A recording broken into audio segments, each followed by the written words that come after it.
გამარჯობა, ეთერშია ქრონიკა 14-ზე, მე ჟურნალისტი ნათია სონღულაშვილი ვარ.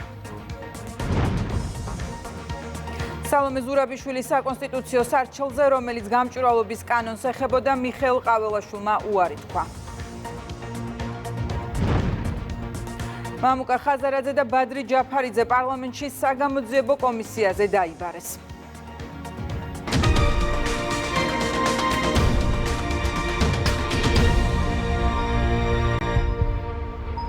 ამ წუთებში საგარეო საქმეთა მინისტრი უნგრელ კოლეგას ხვდება, გაიმართება პრესკონფერენციაც. მაკა ბოჭორიშვილი ამბასადორიალზე სწორედ პიტერ სიიარტოს მიწვევით იმყოფება. დეტალებით ქეთევან ქარდავა გვერდდება ბუდაპეშტიდან. უნგრეთთან გრძელდება ინტენსიური პოლიტიკური დიალოგი. ჩვენ ვესაუბრეთ შეხვედრის დაწყებამდე მაკა ბოჭორიშვილს საქართველოს საგარეო საქმეთა მინისტრი აცხადებს, რომ უნგრეთთან ძალიან ბევრი საკითხი არის განსახილველი. საქართველოსა და უნგრეთს აკავშირებს სტრატეგიული პროექტები და გარდა ამისა, ერთ-ერთი მთავარი თემა, რაზეც დღეს გამახვილდება ყურადღება, ეს საქართველოს ევროკავშირში ინტეგრაცია და თუ რა როლი შეიძლება უნგრეთმა შეასრულოს ამ პროცესებში და დაჩქარებაში იმ პროცედურების, რაც არის საჭირო იმისათვის, რომ ჩვენმა ქვეყანამ მიაღწიოს დასახულ მიზანს და გახდეს ევროკავშირის წევრი. დღეს ითქვა კიდევ ერთხელ, რომ უნგრეთი მხარს უჭერს საქართველოს ტერიტორიულ მთლიანობას, სუვერენიტეტს და მხარს უჭერს იმას, რომ გაიხსნას კარი ახალი წევრებისთვის.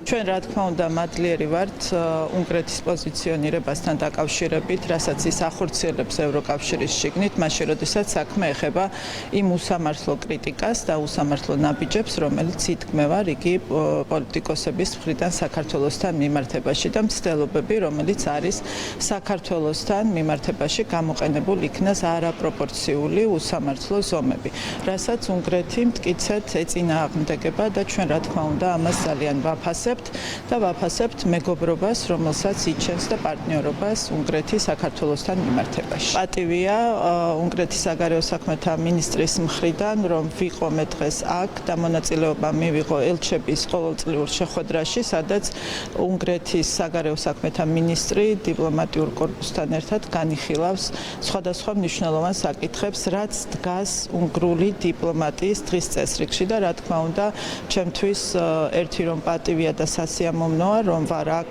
და სწორედ უნგრული დიპლომატიის ნაწილიც არის საქართველოს საკითხი, საქართველოს მხარდაჭერის საკითხი და პირადად მექნება შესაძლებლობა ელჩებთან მქონდეს საუბარი იმ მნიშვნელოვან საკითხებზე, რაც არის საქართველოსთვის საყურადღებო საერთაშორისო არენაზე. ბოლო პერიოდში უნგრეთმა არაერთხელ დაბლოკა პერსონალური სანქციების დაწესება. ეს საკითხი, როდესაც იყო დაყენებული ევროკავშირში, ევროპულ საბჭოში მინისტრების დონეზე და პრემიერ-მინისტრმა, როდესაც ლიდერები შეიკრიბნენ და მსჯელობდნენ საქართველოსთან დაკავშირებით, დღეს საქართველოს საგარეო საქმეთა მინისტრმა თქვა, თუ როგორ ესახება მას ევროკავშირთან ურთიერთობების გაგრძელება იმისათვის, რომ პროცესი დასტაბილურდეს და გაგრძელდეს ყველა ის თემა და მსჯელობა ყველა იმ საკითხზე, რაც არის მნიშვნელოვანი საქართველოს ევროინტეგრაციისთვის. ის რომ საქართველოსთან ურთიერთობები დაბალ ნიშნულზეა, ეს არის ევროკავშირის თავად გადაწყვეტილება, მათ ნამდვილად არ აქვთ იმის საფუძველი, რომ პოლიტიკური დიალოგი იყოს ამ ნიშნულზე. რა თქმა უნდა, თუ კი ევროკავშირი გადაწყვეტს, ხვალვე არის შესაძლებლობა იმისა, რომ გავაგრძელოთ ჩვენ ურთიერთობები მაგიდასთან, რასაც ქვია და იმ საკითხებზე საუბრით, რომელიც მნიშვნელოვანია ძალიან ევროკავშირისთვის, საქართველოსთვის და ჩვენი საერთო ევროპული მომავლისთვის. ამას ჭირდება ერთგვარად გამბედაობაც, რომ ევროკავშირის მხრიდან გადაიდგას ეს ნაბიჯი და ის უსამართლო ნაბიჯები შეწყდეს ის უსამართლო დამოკიდებულება, რაც არის საქართველოსთან მიმართებაში და გამომდინარეობს კონკრეტული მიზეზებიდან, რაც ჩვენ უკვე დღეს ცხადად ჩანს და ვხედავთ. საქართველოს საგარეო საქმეთა მინისტრმა თქვა, რომ საქართველოს არასდროს უთქვამს უარი ევროკავშირში ინტეგრაციაზე და არასდროს ამას არ გააკეთებს. ეს ძალიან კარგად ესმით უნგრეთში და ამას გაესმევა დღეს ხაზი პრესკონფერენციაზე პირისპირ შეხვედრის დასრულებისთანავე ისინი გამოვლენ პრესასთან, ამის შემდეგ კი უკვე დაიწყება ამბასადორიალი, რომელსაც სიტყვით მიმართავს საქართველოს საგარეო საქმეთა მინისტრი მაკა ბოჭორიშვილი და ჩვენ ამის შემდეგ უკვე გვექნება შესაძლებლობა მასთან გასაუბრების. პირდაპირ ეთერში ქეთევან ქარდავა საუბრობდა. სერბეთში შეხვედრებს მართავენ საპარლამენტო დელეგაციის წევრები, საგარეო კომიტეტის თავმჯდომარე დეპუტატებთან ერთად სერბ კოლეგას ხვდება. მთავარი თემა საქართველოს ევროინტეგრაციის პროცესია, განიხილავენ ამ გზაზე სუვერენიტეტის შენარჩუნების საკითხს.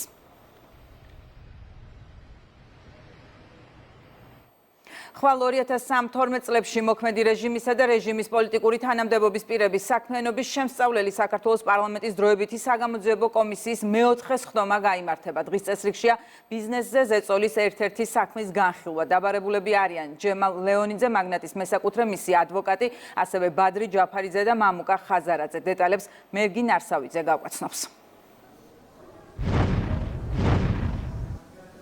ჯემალ ლეონიძე ხვალ კომისიის სხდომაზე დეტალურად გაიხსენებს ნავთობ კომპანია მაგნატის საქმესთან დაკავშირებულ საკითხებს.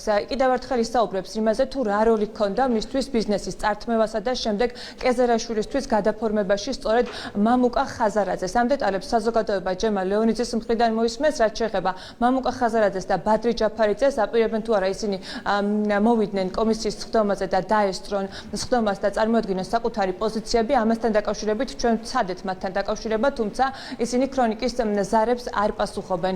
რაც შეეხება საგამოძიებო კომისიის წევრებს, ისინი ხაზარაძე ჯაფარიძეს კანონს ახსენებენ იმ შემთხვევაში, თუ გადაწყვეტენ, რომ კომისიის სხდომაზე არ მოვიდნენ.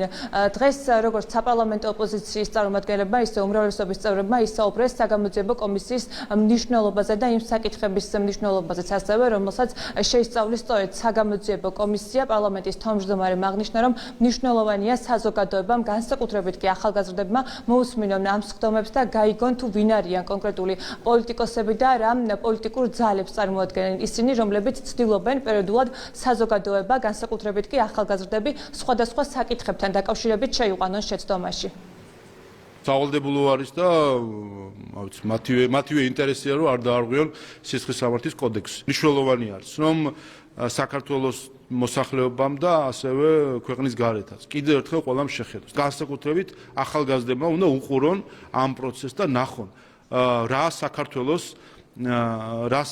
ქმნიდა სააკაშვილის რეჟიმი უცხოეთიდან მწვანე შუქის ფონზე. ამ ყველაფერზე, რასაც ამ დღეებში ვისმენთ და კიდე მოვისმენთ, ამ ყველაფერზე მწვანე შუქი ქონდა ანთებული ნაციონალურ მოძრაობის რეჟიმს, ამ წამებებზე, ბიზნესის რეკეტზე, ყველაფერ ამაზე ქონდა მწვანე შუქი ანთებული თავისი უცხოელი მფარველებისგან. ამიტომ ხვალაც მნიშვნელოვანი მომენტი არის ერთ-ერთი ეპიზოდი, რომელიც შეეხება ბიზნესის რეკეტს და დღეს ეს ბიზნესის რეკეტიორები არიან ზოგი პოლიტიკაში, ზოგი მედიაში, BMG-ის ხელმძღვანელი ბატონი ისაკაძე იყო თანამონაწილე ბიზნესის რეკეტის სქემისა, რომელიც იყო სააკაშვილის რეჟიმის მაშინ მოწყობილი სქემა და ამ სქემის მონაწილეები, ბიზნესის რეკეტიორები, ისაკაძის მსგავსი მორალის ადამიანები დღეს საუბრობენ ბიზნესზე, ბიზნესის თავისუფლებაზე. ქადაგიძე ეროვნული ბანკის ყოფილი ხელმძღვანელი, რომელიც მონაწილე არის ერთ-ერთი ბანკის გაკოტრებისა და შეგახსენებთ ის როგორც ეროვნული ბანკის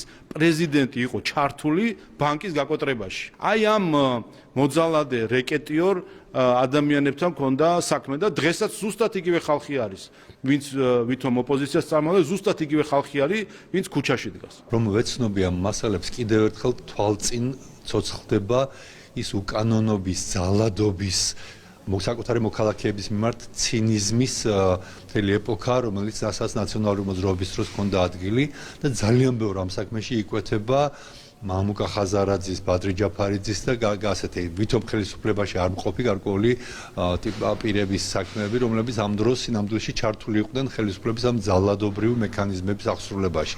ერთ-ერთი ასეთი საქმე არის მაგნატის საქმე, რომელსაც როცა ვეცნობით საქმის მასალებს, რომლებზეც უკვე სასამართლოს გამამართლებელი განაჩენი არსებობს, როცა ვუსმენთ იმ ადამიანებს, რომლებიც დაზარალებული იყვნენ, მართლა კიდევ ერთხელ შოკს განვისწრით, თუ რამხელა ცინიზმი და რამხელა უსამართლობა იყო იმ ხელისუფლების პირობებში და ამ უსამართლობის შემადგენელი ნაწილი იყვნენ მამუკა ხაზარაძე და ბადრი ჯაფარიძე და ეს ვლინდება ძალიან ბევრ საქმეში, როცა ხელისუფლება მათი მეშვეობით ადამიანებს ატერორებდა, ადამიანებს ართმევდა ბიზნესს და შემდეგ ეს ბიზნესები ზოგჯერ რჩებოდა ისო მამუკა ხაზარაძე ჯაფარიძის ხელში, ზოგჯერ გადადიოდა მაგალითად ამ კონკრეტულ შემთხვევაში კეზერაშვილის ხელში აღმოჩნდებოდა ხოლმე საბოლოოდ. ეს არის იკვეთება რომ არსებობდა ერთიანი კარგად შემუშავებული სქემა, სადაც ხელისუფლების ხელში იარაღს წარმოადგენდა ეს ორი ადამიანი. უნდა მოვიდნენ წესით, პატევი უნდა სცენ საქართველოს პარლამენტს, საქართველოს კონსტიტუციას და მგონია რომ მოვლენ და პასუხს გაცემენ ამ კითხვებს თუ არ მოვლენ, ამ შემთხვევაშიც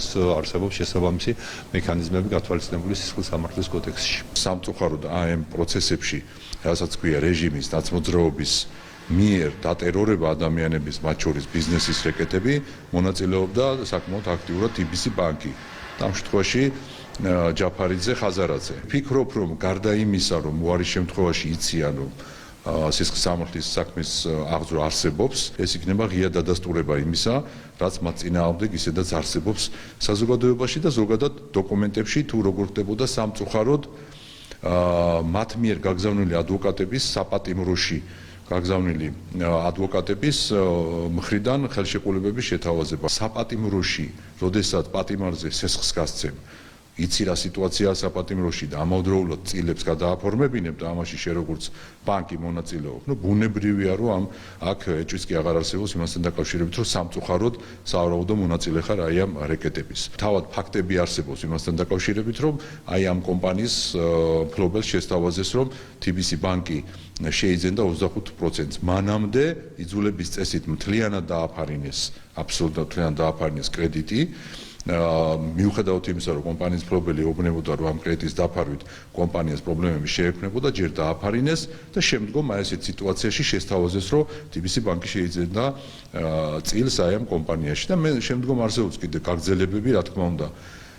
ეს არ არის ერთ ეპიზოდიანი საქმე და სწორედ ამიტომ კომისიაზე ჩვენ დავიბარეთ ამ კომპანიის დამფუძნებელიც, მისი ადვოკატიც და ხაზარაძე ჯაფარიძეც. ნავთობ კომპანია მაგნატის საქმესთან დაკავშირებით კიდევ უფრო მეტ დეტალს საზოგადოება ხვალ საგამოძიებო კომისიის სხდომაზე მოისმენს. ეს მეგი ნარსავიძე იყო. ზურაბ ჯაფარიძე კოლეგა ოპოზიციონერებს თვითმმართველობის არჩევნების ბოიკოტისკენ მოუწოდებს. ჯაფარიძე ამბობს, რომ მონაწილეობით მოხდება 26 ოქტომბრის არჩევნების ლეგიტიმაცია. კოლექტიური ნაციონალური მოძრაობა ირწმუნება, რომ ბოიკოტშია. მმართველი გუნდის შეფასებით ოპოზიცია უცხოელი პატრონების მითითებით იმოქმედებს. ამ საკითხთან დაკავშირებით პარტიაში არსებობს პოზიცია, ეს არის კაფე პოზიცია, რომ ამ პოლიტიკურ მოცემულობაში აზრი არ აქვს არანაირ საარჩევნო პროცესზე საუბარს. ან მათი მონაწილეობა, არ მონაწილეობა საერთოდ არანაირი გავლენა ლეგიტიმაციაზე არ აქვს არჩევნებისა. ისო მიციან, რომ კიდევ ერთხელ დამარცხდებიან, რომ ქართველი ხალხი მათ არ მისცემს არანაირ მანდატს და კიდევ ერთი მარცხი დაადასტურებს მათ სავალალო მდგომარეობას. ასე რომ მე ვფიქრობ, რომ უმჯობესიც იქნება თუ მონაწილეობას არ მიიღებენ ექსტრემისტული პარტიები არჩევნებში და ამით მოხდება საბოლოოდ გადატვირთვა პოლიტიკური ლანდშაფტისა საქართველოში. ამიტომ მათაც და მათ უცხოელ მფარველებსაც მოუწოდებ, რომ აქეთკენ უბიძგონ, რომ მონაწილეობა არ მიიღონ. აი ერთ-ერთი რადიკალი პოლიტიკოსი, ექს-პრეზიდენტი ზურაბიშვილი ეს დღეები იქნება ბალტიის ქვეყნებში და იმედია, რომ მისი მფარველები იქიდანაც მას მოუწოდებენ, რომ არ მიიღოს მონაწილეობა არჩევნებში, ვინაიდან ექსტრემიზმი საბოლოოდ უნდა დამარცხდეს საქართველოში, ექსტრემისტული პოლიტიკური დღისწესრიგი უნდა დამარცხდეს საქართველოში და უცხო ქვეყნების ინტერესების გამტარებელი პარტიები უნდა დასრულდნენ საქართველოში. საიას აღიარება ორგანიზაციის თავმჯდომარის განცხადებით სტრასბურგში გამჭვირვალობის კანონის გასაჩივრების დროს დროებითი ღონისძიების სახით კანონის შეჩერება არ მოუთხოვიათ. საქართველოში კი პირიქით ცვლილებების შეჩერებას ითხოვდნენ, მას შემდეგ რაც საკონსტიტუციო სასამართლომ მათი მოთხოვნა არ დააკმაყოფილა, იყო თავდასხმები მოსამართლეებზე. დადასტურდა, რომ გამჭვირვალობის კანონი პრობლემებს არ ქმნიდა და სტრასბურგში ვერ დაადასტურებდნენ კანონის შეჩერების მიზნობრიობას. საიაში ქრონიკის სატელეფონო ზარებს არ პასუხობენ პარლამენტის თავმჯდომარე ეს კი ახლა კითხვები მესამე სექტორის დონორებთან აქვს.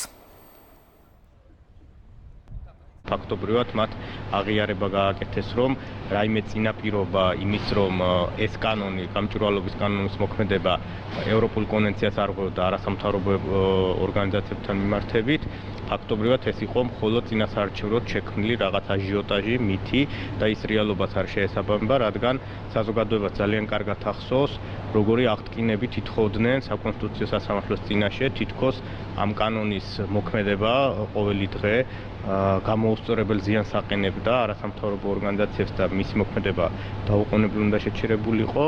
მაშინ საქართველოს ხელისუფლება, საქართველოს პარლამენტი და იუსტიციის სამინისტრო სწორედ ევროპული სასამართლოს პრეცედენტებზე მითითებით საკონსტიტუციო სასამართლოს წინაშე აცხადებდა, რომ რაიმე ესეთი საფრთხე არ არსებობდა. საკონსტიტუციო სასამართლო ამაში ჩვენ დაგვეთანხმა და დღეს უკვე ვიგებთ, რომ თურმე ჩვენებით სამაზრზე ყოფილან და მათ მხოლოდ გარკვეული მიზნებით, პოლიტიკური თუ სხვა მიზნებით შექმნეს ეს აჟიოტაჟი სხვადასხვა აქტორების დახმარებით. საია და ის 100 უცხოეთიდან დაფინანსებული NGO, რომელიც არის ავტორი ამ საჩელისა, თავად აღიარებენ, რომ გამჭვირვალობის კანონი რაიმე მყისიერ რისკებს თუ საფრთხეებს არ წარმოშობს მათთვის. თავადვე აღიარეს, როცა ეს არ მოითხოვეს და ამავე დროს აღიარეს, რომ ეს რომ მოეთხოვათ, იმიტომაც არ მოითხოვეს, რომ მიიღებდნენ უარს სტრასბურგის სასამართლოსგან. და ამის საპირწონედ კი საქართველოში მოითხოვეს ის, რაც თავადაც იცოდნენ, რომ არ ეკუთვნოდათ და კანონის შეჩერება და როდესაც საკონსტიტუციო სასამართლო სრულიად სამართლიანად არ დააკმაყოფილა მათი ეს მოთხოვნა, საკონსტიტუციო სასამართლო გახადეს თავდასხმის ობიექტი. მე კითხვები უცხოეთიდან მართულ NGO-ების მიმართ უკვე დიდი ხანია აღარ მაქვს. ამ შემთხვევაში კითხვა არის მათი დონორების მიმართ. მათ შორის საია ფინანსდება ბრიუსელიდან. ამიტომ პასუხი იმ კითხვებზე, თუ რატო ხდებოდა პროპაგანდისტული მეთოდებით, დეზინფორმაციით საქართველოს კონსტიტუციურ ორგანოზე თავდასხმა გასაცემი აქვს საქართველოში ევროკავშირის ელჩს ბატონ ჰერჩინსკის. საქართველოს პრეზიდენტმა უარი თქვა სალომე ზურაბიშვილის საკონსტიტუციო სარჩელზე, რომელიც უცხოური გავლენის გამჭვირვალობის შესახებ საქართველოს კანონის გაუქმებას ეხებოდა. გავრცელებულ ინფორმაციაში წერია, რომ კანონი ეფუძნება გამჭვირვალობასა და ანგარიშ სვალდებულებას, რაც ხელს უწყობს საქართველოს სახელმწიფოებრიობის უმთავრესი პრინციპს, სახელმწიფოს ეროვნული სუვერენიტეტის დაცვასა და ქვეყნის სტაბილურ განვითარებას. ასევე კანონი ემსახურება საზოგადოების მაქსიმალურად ინფორმირებას უცხოური ძალის ინტერესების გამტარებელი ორგანიზაციების დაფინანსების წარმომავლობის შესახებ.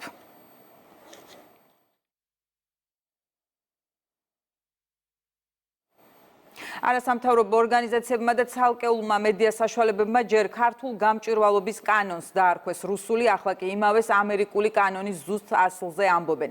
ასორი ორგანიზაცია ამჯერად ცდილობს საზოგადოება დაარწმუნოს, რომ უცხოური გავლენის რეგისტრაციის ამერიკული აქტია რუსული. პარლამენტის თავმჯდომარე NGO სექტორის აბსურდულობაზე საუბრობს და ამბობს, რომ ისინი ამერიკის დღევანდელ ხელისუფლებასაც უწოდებენ პრორუსულს.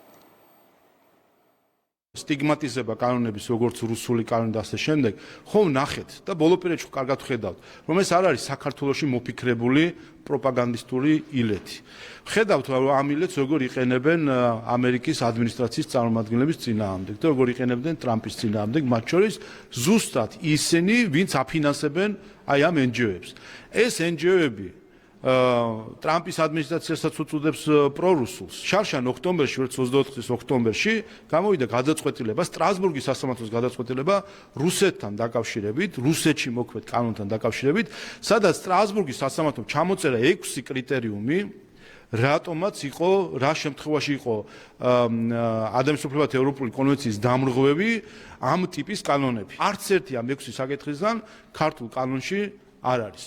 გამჭვირვალობის კანონში კითხვა მაგ დონორებთან, ევროკავშირის ელჩთან საქართველოში და სხვა საელჩოების თუ დონორების წარმომადგენლებთან, რატომ ახალისებენ ამ დეზინფორმაციულ პროპაგანდას ქართული ხალხის წინააღმდეგ. ინიცირებულ ვერსიაში სპეციალურად ტერმინებიც კი დავტოვეთ ამერიკული და შემდეგ შევასწორეთ ტერმინების დონეზე მხოლოდ, თუ რამე არ მოწოთ ამ კანონთან დაკავშირებით მიმართონ ამერიკის შეერთებულ შტატების საელჩოს და თუ კი ახლა ამერიკის შეერთებულ შტატებს ეძახიან ცხვრის ტყავში გახვევ მგელს, ესეც მათი პრობლემა, ვინაიდან ეს ორგანიზაციები არიან, როგორც ჩანს, სწორედ ანტიამერიკული განწყობების მქონე ორგანიზაციები. გამომდინარე იქიდან, რომ მათი საქმიანობა დეკლარირებულ მიზანსა და პრაქტიკულ საქმიანობას შორის არის აბსოლუტურად აცდენილი და მათი პატრონები მათ აფინანსებდნენ საქართველოში აი ამ ფედერალური რევოლუციებისა და არეულობის ინსპირირება მოწყობისათვის და მომზადებისათვის ამის გასაჯოროება არ უნდათ. ვინ არის ყველაზე გამომჭვირვალე ქვეყანა? ხო? ალბათ ის, რომელიც სიტყვასაც ყველაზე ხშირად ხმარობენ რუსეთს. სწორედ აი ეს გაუმჭვირვალობა უნდა აგრიალურად მათ და მათ პატრონებსაც. სალომე ზურაბიშვილი ქართველ ქომაგებს უჯიშოს უწოდებს. განცხადება სოციალურ ქსელში გამოაქვეყნა და საქართველოს მოქალაქეებს შეურაცხყოფა მიაყენა. პარლამენტის თავმჯდომარის შეფასებით ქართული ენა ზურაბიშვილისთვის მშობლიური ენა არ არის და მისი დამოკიდებულება ქართველების მიმართ ბევრჯერ გამოჩნდა. ეს კიდევ ერთხელ აჩვენებს, რომ უბრალოდ ქართული ენა არ არის მისთვის მშობლიური ენა. ეს ზოგადად ახასიათებს ხოლმე ადამიანებს, რომლებიც უცხო ენაზე საუბრობენ, რომ იმ ენაში დამკვიდრებული ტერმინების სიმძაფრეში ვერ ერკვევიან ხოლმე. ამიტომ ესეც რომ საკუთარ ქვეყნის მოქალაქეებს ამ ტერმინოლოგიით მიმართავს, აჩვენებს, რომ ქართული ენა უბრალოდ მისთვის მშობლიური ენა არ იცის და არ იცის სად რა ტერმინი და სიტყვა გამოიყენოს. სხვა მხრივ ხა მისი დამოკიდებულება ქართული ხალხის მიმართ როგორი არის, ეს არაერთხელ ვნახეთ სხვადასხვა მომენტში და ესეც ამის დასტურია. საქართველოში ნატოს გაერთიანებული ძალების საწვრთნელი ცენტრის ხელმძღვანელები იმყოფებოდნენ სტუმრებს კრწანისში ნატო საქართველოს წვრთნისა და შეფასების ეროვნულ ცენტრში უმასპინძლეს. საუბრის ერთ-ერთი მთავარი თემა წარმოადგენდა სწავლება ნატოს საქართველო 2025, რომელიც საქართველოში ჩატარდება. ნატოს გაერთიანებული ძალების საწვრთნელი ცენტრის მეთაურის მოადგილემ დეტალური ინფორმაცია მიიღო სწავლების დაგეგმვისა და მოსამზადებელი სამუშაოების შესახებ, რომელიც დასკვნით ფაზაშია. სამდღიანი ვიზიტის ფარგლებში ნატოს გაერთიანებული ძალების საწვრთნელი ცენტრის წარმომადგენლებმა შეხვედრები გამართეს თავდაცვის ძალების მეთაურის მოადგილესთან, გენერალ-მაიორ ზაზა ჩხაიძესთან, ასევე თავდაცვის ძალების სხვადასხვა სტრუქტურული ერთეულის წარმომადგენლებთან. სტუმრებმა საბრძოლო მომზადების ცენტრიც დაათვალიერეს. მიმდინარე კვირას მიმდინარეობს ნატო საქართველოს 2025-ის დაგეგმვის ფაზა, სადაც მან მოისმინა არსებული პროგრესი და სამომავლო გეგმები. კვირის განმავლობაში სტუმრებს ასევე წარედგინა ჩვენი განახილებული ბრიფინგი, არსებული პროექტები და სამომავლო გეგმები, რაც ჩვენ ერთად უნდა განვახორციელოთ. მადლობას ვუხდი გენერალური შტაბის უფროს მოწვევისთვის და ნატო საქართველოს წვრთნებისა და შეფასების ერთობლივი ცენტრის გუნდს მასპინძლობისთვის. ნატო საქართველოს სწავლება ერთად წვრთნის კარგი შესაძლებლობაა, სადაც ჩვენ შეგვიძლია ერთმანეთს გავუზიაროთ იდეები, კულტურა და სხვა. ეს სწავლება ერთმანეთთან კომუნიკაციისა და თანამშრომლობის შესანიშნავი საშუალებაა.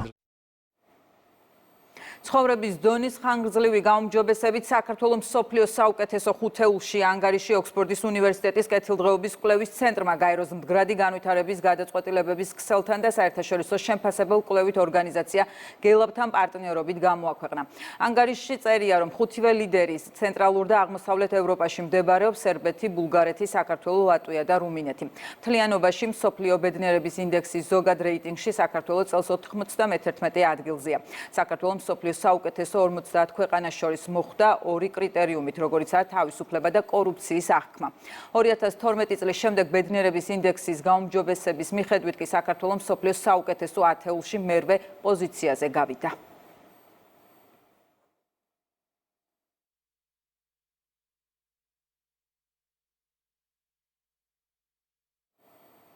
განსაკუთრებით დიდი ოდენობით ნარკოტიკული საშუალების შეძენა შენახვისთვის დაკავებულ უკრაინის მოქალაქეებს აღკვეთის ღონისძიებად პატიმრობა შეეფარდათ იანა და ევა ბროვენკომ დუმილის უფლებით ისარგებლეს. შინაგან საქმეთა სამინისტროს ნივთმტკიცებად ამოღებული აქვს განსაკუთრებით დიდი ოდენობით ნარკოტიკული საშუალება მეტადონი, ასევე ელექტროსასწორები. ბრალის დამტკიცების შემთხვევაში მათ 20 წლამდე ან უვადო პატიმრობა ემუქრებათ.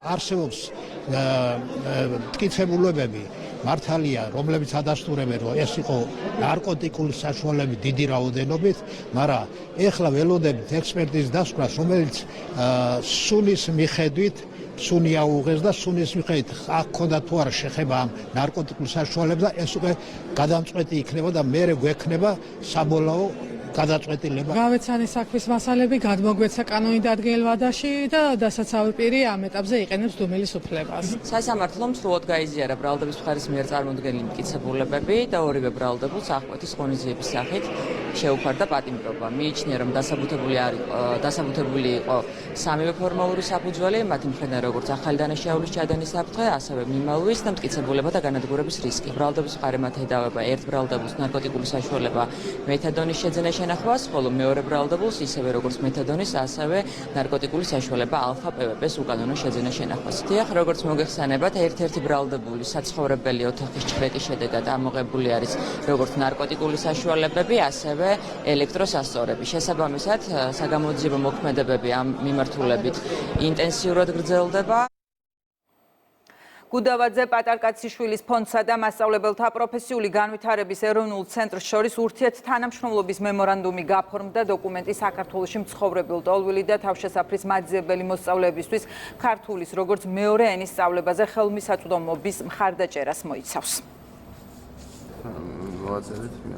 საქართველოში მცხოვრები ტოლვილი ბავშვები დაეუფლებიან ქართულ ენას, ამისთვის გაკეთდა სახელმძღვანელო, ამისათვის გაკეთდა კურიკულუმი, გაკეთდა სატრენინგო მოდული და რაც ყველაზე მნიშვნელოვანია, ეს ძალიან სამაგალითო თანამშრომლობა ამ სამ ინსტიტუციას შორის გაგრძელდება უკვე სახელმწიფოს სრული დაფინანსებით. ეს არის მეორე ეტაპი პროექტისა, რომელიც ითვალისწინებს ტოლვილი მოსწავლეებისთვის ქართული ენის, როგორც მეორე ენის სწავლების სახელმძღვანელოს შექმნას, დანერგვას, მასწავლებლების გადამზადებას, რაც უაღრესად მნიშვნელოვანი არის ამ მოსწავლეების აკადემიური მოსწრების გაუმჯობესებისათვის. ეთერში რეკლამის შემდეგ რამდენიმე წუთში დავბრუნდებთ.